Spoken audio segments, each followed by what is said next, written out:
आज सोमवार असल्यामुळे त्र्यंबकचा प्लॅन केला. म्हटले आज त्र्यंबकला जाऊन येऊ, तर पोरं रस्त्याने त्रास द्यायला लागले. तर माझी बहिणीची मुलगी आहे ना, डायरेक्ट डोरेमॉनसारखी तयार झाली. म्हटले आता जाऊ दे, इकडनं चल गं म्हटले, तर ते ऐकायलाच तयार नाही. म्हटले बाळा इकडनं चल, तर निघाली. तर आम्ही पोचलो त्र्यंबकमध्ये. बाहेर वाटलं की काहीच गर्दी नाही एवढी, तर मध्ये पण नसणार. मग नंतर मध्ये बघतो तर बापरे, एवढी गर्दी होती काय विचारूच नका.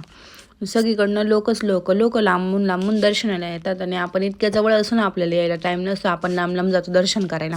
म्हटलं तुला काय घ्यायचं का, ती लगेच म्हणते हे देते की ते. मध्ये पोचलं, दर्शनाची रांग पाहिलं तर का विचारच पडला. बाया तर डायरेक्ट कीर्तनच करत होत्या.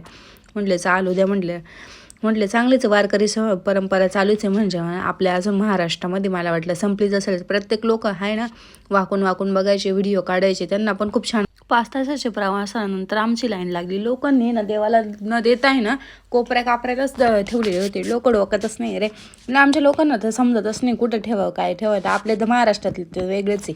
म्हटले आता जाऊ द्या, आता इथून गाभाऱ्यातून व्हिडिओ काढून घेतला. म्हटलं आता पुढे जाऊन काय दर्शन भेटणार नाही. म्हटले त्यापेक्षा इथूनच व्हिडिओ काढून घेऊ. तर पाहिलं तर काय, इथं पण लईच गर्दी. म्हटले चला बाई, इथं तरी एक सिंगल लाईन केली, त्याच्यामुळे ना पटकन पोचलं. नाही तर ना 4 तास लागले होते.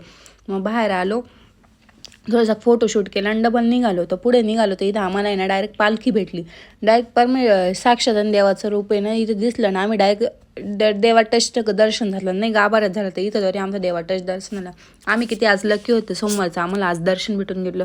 कोमल बोडकेला फॉलो करा आणि सबस्क्राईब करा हां.